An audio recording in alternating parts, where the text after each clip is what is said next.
A year ago, I had submuscular ulnar nerve transposition surgery. It was my first invasive surgery ever, and I think it goes without saying I was very nervous. I decided to get the surgery so that I could continue throwing javelin and competing in track and field. As many of you are aware, I live in Bermuda and I've been competing in track my entire life.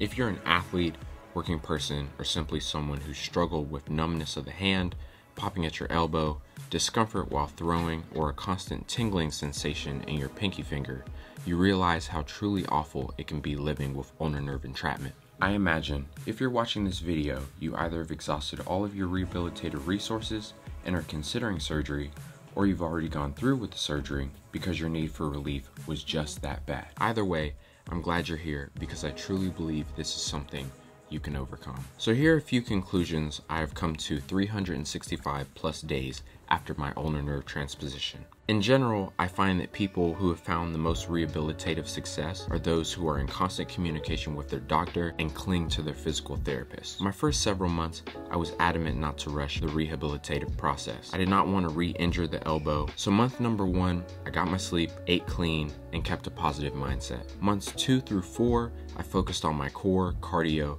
physiotherapy, and lower body. I can't say this enough, but you must take time to let the nerve set in place. Then you need to reestablish range of motion, and then you can slowly, and I do mean slowly, start to focus on regaining strength. Everyone is different, and some people can jump right back into the gym, but only you and your physical therapist will know when that truly is. At 5.5 months, I started training my upper body more seriously at the gym. I saw my strength really starting to come back at around 7 or 8 months. And I was actually fortunate to hit some lifetime bests around this time. But just because this was my path doesn't mean this will be yours.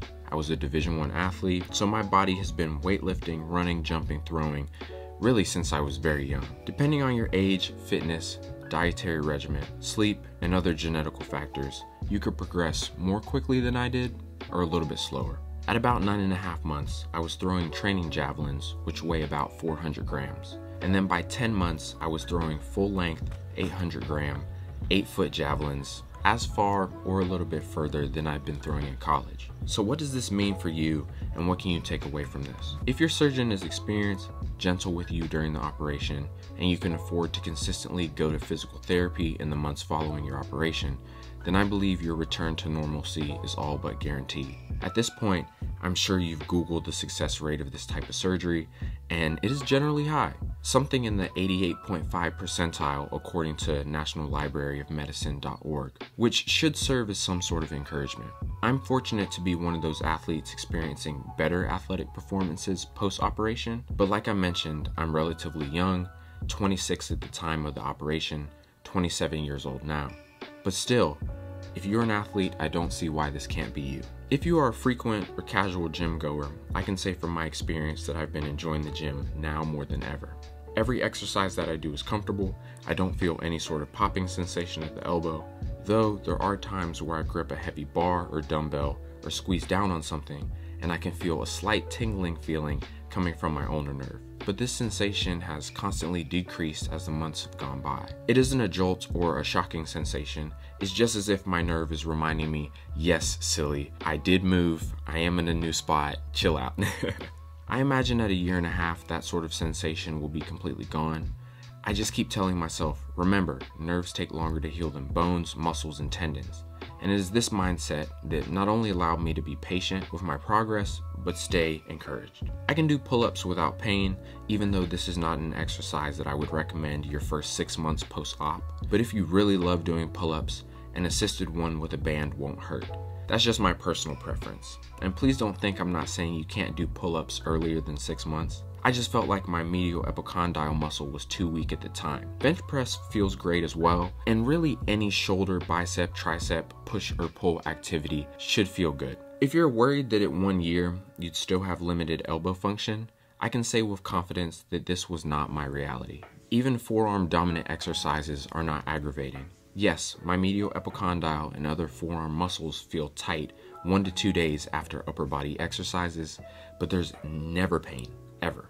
A quick 5-minute session with the massage gun or simply taking my finger and rubbing it along the sore area is typically enough to do the trick. As a working person who sits at their desk for 7 hours a day, I would say that this has presented more challenge in my recovery process than anything else. Unfortunately, because of the new placement of the nerve, I must be more conscious about where I lay my arm, especially the first few months. There are certain positions that if I angle my arm just right or lean it on the armrest of my chair for too long, I can feel a fuzzy or tingling sensation where the nerve is.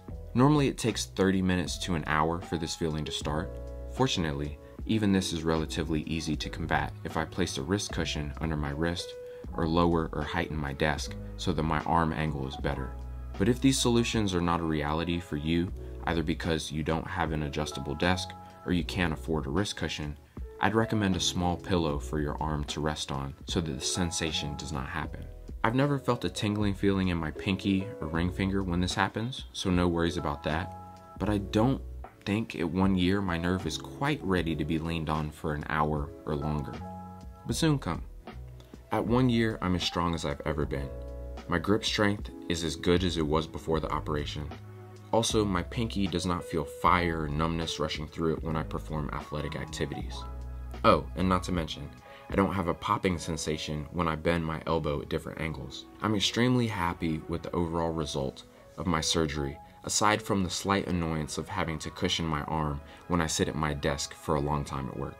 Still, I'd say that minor gripe is merely first world problems in comparison to the many challenges others face around the world.